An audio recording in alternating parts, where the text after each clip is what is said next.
Filosofando está de volta, falando hoje sobre a obra O Problema do Ser, do Destino e da Dor, de Leon Denis. Professora Sônia, na primeira parte do livro em questão, temos o problema do ser. Na verdade, as questões que envolvem o ser, seja nessa dimensão de existência ou nas dimensões extracorpóreas, elas são muito complexas, não é verdade? Como é que o Leon Denis aborda essas questões no livro? Ele aborda de uma maneira bastante ampla, não é? Ele dá enfoque também à ciência, muito embora o seu tema-chave seja a filosofia, mas ele nunca deixa de tangenciar também para o lado da ciência, que deveria ser desenvolvida com um olhar sobre a transcendência do ser, né? Então, o que nós vemos hoje? A ciência, ela ocupa um patamar extraordinário de desenvolvimento de tecnologias que fazem com que o ser humano alcance um progresso jamais pensado. Talvez nem no século do Denis as pessoas pensassem que nós iríamos chegar onde chegamos. Porém, ele faz uma análise que a gente pode dizer que é uma análise extremamente atual, que é o seguinte: muito embora o desenvolvimento de sua época, da ciência de sua época, houvesse alcançado já um patamar muito importante, mas as universidades e a própria ciência em si não estavam indo ao encontro das necessidades humanas. Que necessidades humanas são essas? De explicações com relação à sua verdadeira natureza, que foram as perguntas que ele coloca logo na capa do livro Porquê da Vida, ou seja, quem nós somos, para onde vamos, de onde nós viemos, não é verdade, Márcia? Então, as universidades têm um enfoque para as profissões, mas esquecem que por trás da profissão tem um ser humano que tem necessidade de explicações, de respostas, né? Eu dou como exemplo as universidades de medicina, né? Não se prepara o médico para o enfrentamento com a morte, por exemplo, né? Então, perder um paciente, existem duas alternativas: perder o paciente para a morte. Duas alternativas: ou eu me isolo e não sinto absolutamente nada por aquela criatura que acaba de falecer, ou então eu me desespero e me julgo incompetente por ter deixado, entre aspas, aquela pessoa falecer. Então, é um despreparo imenso que os alunos de faculdades de medicina têm. Mas nós temos já uma alternativa na Universidade de São Paulo, que é um médico psiquiatra espírita que implantou um curso de espiritualidade e medicina, né? Onde ele tenta promover um preparo muito interessante junto àquelas pessoas que estão saindo da faculdade de medicina. Um outro estudioso, médico espírita, também já trabalha a tanatologia, que é o preparo ainda muito mais acentuado das pessoas no enfrentamento com a morte. Então, como que eu devo vivenciar a morte? Como que o paciente terminal deve vivenciar a morte? E a sua família também. A Santa Casa tinha, não sei se ainda tem, um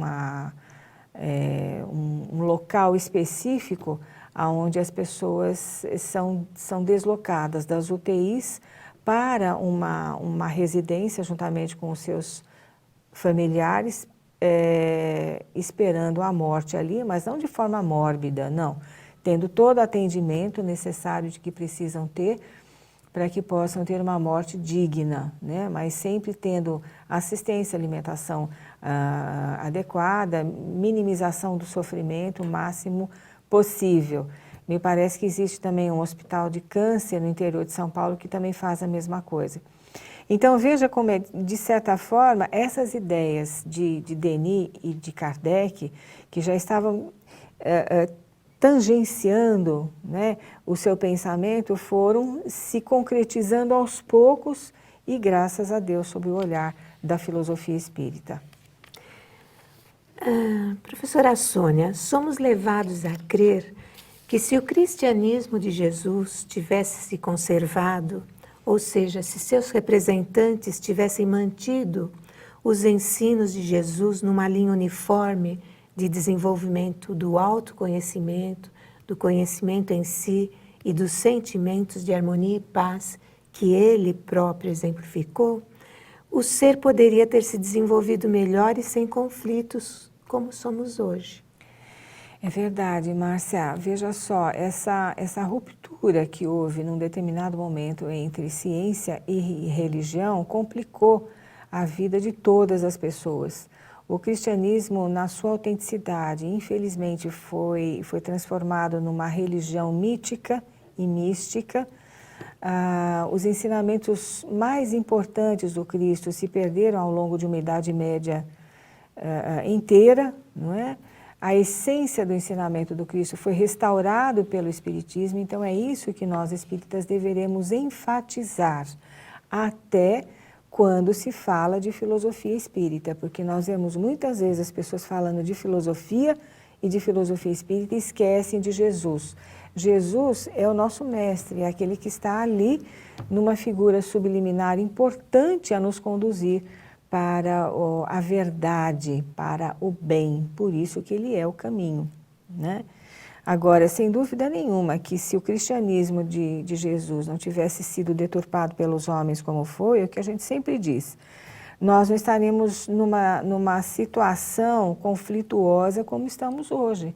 Então, a Idade Média, que foi um período onde se criaram as religiões e principalmente o antagonismo entre elas, sem dúvida nenhuma que criou esse afastamento entre as pessoas e as guerras ditas santas que hoje acontecem no mundo inteiro.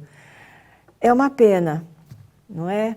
Mas os resgates individuais e coletivos respondem hoje por essa falha imensa que o ser humano cometeu lá no passado. Eu espero que um dia, todos nós esperamos, não é mesmo, Márcia?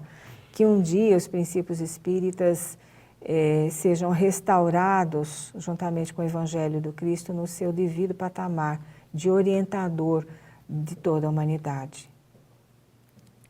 Bem, estamos encerrando o programa de hoje e gostaria de deixar aqui o convite para que você se associe ao Clube Amigos da Boa Nova. Você estará fazendo a caridade, ajudando a divulgar essa doutrina que tanto consola e esclarece. Isso. E ao mesmo tempo usufruirá de descontos, vantagens. Confira. Ligue para 0800 12 18 38. Até a semana que vem, nesse mesmo horário.